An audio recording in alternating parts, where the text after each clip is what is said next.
Just enough to see Okay. it. I'm running tight on time. Pickens Plan. It's not on ribbon, it's in the Pickens Plan. Okay, question. Mr. All the way Pickens, in your presentation, you really didn't address a whole lot of objections to your plan. Okay. The objections you know are out there. You've got the intermittency problem of wind. I addressed that. And well, I don't know that you did it I said sufficiently. you peak it with natural gas. I mean, this is a technology that's well known, so don't have me explain wind technology. Well, the intermittency is a problem for the stability of the grid. And why not a better solution like coal or nuclear power? Well, you got a problem. You got base load power. Oh, listen, I'm for it. I told you I was for everything. So, okay, so what I'm saying is, why not base load power with coal or nuclear, and then provide Put that the wind so in that and we can then, then peak it with natural move- gas. That'll all work. That's a good idea. What do you got? Will you advocate strongly for protection of the wilderness areas in which natural gas will be? Absolutely, no question. I got Sierra Clubs on board with us. They have endorsed the plan. So one of the big problems now with wind power is that we've got environmental groups who are obstructing the transmission lines to take the wind power from the I rural understand. areas.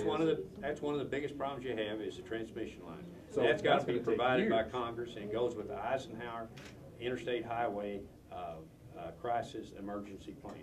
That's the way I see it's going to happen. Okay, what is that? How is this going to affect New Mexico? Pardon me? How is this going to affect New Mexico? In Your fact, New plan? Mexico, well, Yeah. New Mexico's right in the middle of the deal. They've got wind, they've got solar, they got nuclear, they got natural gas. I'd say they're a big player in the deal. They kind of fall in the same place North Dakota does. Senate candidate Steve Pierce here in New Mexico, a fellow oil man, says that your plan won't work because if you ramp up natural gas, the price is going to skyrocket. How do you respond? Well, there's no question. If you've got 1 MCF of natural gas, equal 8 gallons of gasoline. So 8 gallons of gasoline is $30. 1 MCF of natural gas is $7. So you've got a 4-to-1 advantage going in. It will. Natural gas price will go up. But so will this transition be too expensive?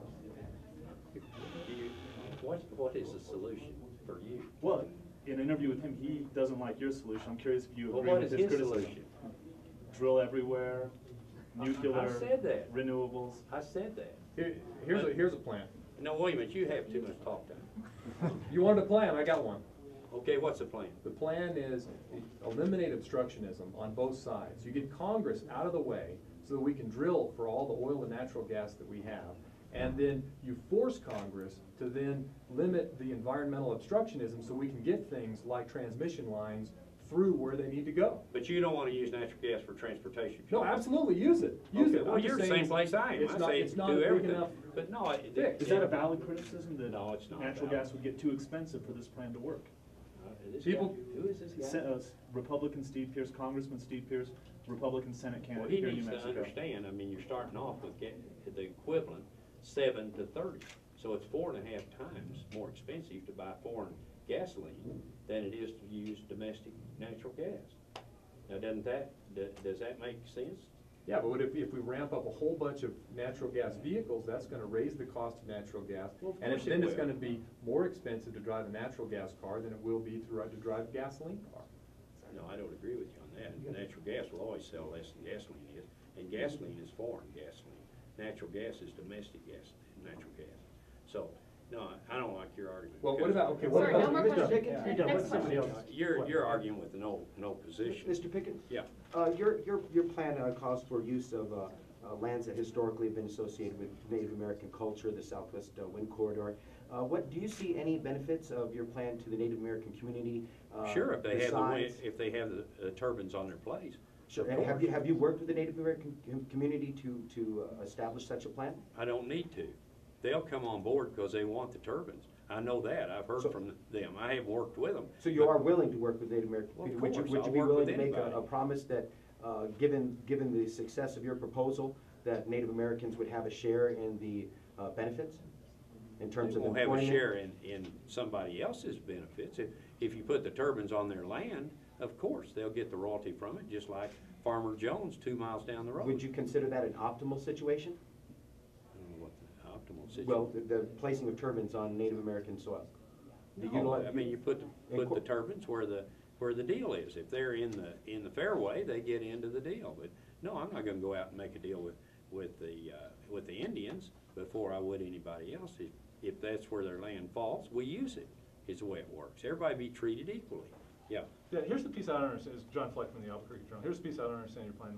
You understand the wind piece, the natural gas piece. I don't understand how the government incentives are supposed to work, because the market isn't, you know, natural gas cars and engines are there, natural gas is there. The market hasn't done it on its own already, even though the natural gas is cheap. So could you elaborate a little more on where the government's role here is going to be? I'm not interested in your car as far as the government telling you to do anything. I'm not mandating your car. You do what you want to do. So there the market force pays off. I'm saying that what the government does, they say that they want natural gas instead of gasoline or diesel. Right. That makes sense. So that's 200,000 cars. That's 200,000. The next step, and where I do need help, we need some help with the California, Southern California plan that they used on trash trucks. They said, okay, trash trucks that you have, if they're diesel, that run them. When they run out and you buy a new one, you buy natural gas. Right. That's what I'm saying about the truckers, that they too do the same thing. They But buy there has to be some government incentive, right? Because the market's not taking care of that yet on its own. So Well, there has to be an incentive. I How think does that you'd have work? to have an incentive for it, yes. And what sort of incentive are you thinking? Well, you take the Southern California plan, it's $40,000 per trash truck is what it was. So, you know, if you went in and spent $20 billion on 18-wheelers to get a new 18-wheeler, they're doing the same thing at the Port of Los Angeles right now. And so I mean, the numbers are so small. Say it was a $20 billion first package deal. You're importing $700 billion. So whatever you can take off the $700 billion would be a direct takeoff if you use natural gas. Okay? When did you lose your faith in the free market? It used to be a very big free market I proponent. haven't Now lost you're my talking- faith in the free market. What are you now talking about? Now you're talking about government intervention, picking winners and losers. No, picking winners, there's only one winner. Give me the other winner for reducing the $700 billion. What's the other winner other than natural gas? Getting obstructionism out of the way so that we can drill for the resources that we need. You can't and get, get you the can't transmission fix lines. it. Do you know how much oil we import every day?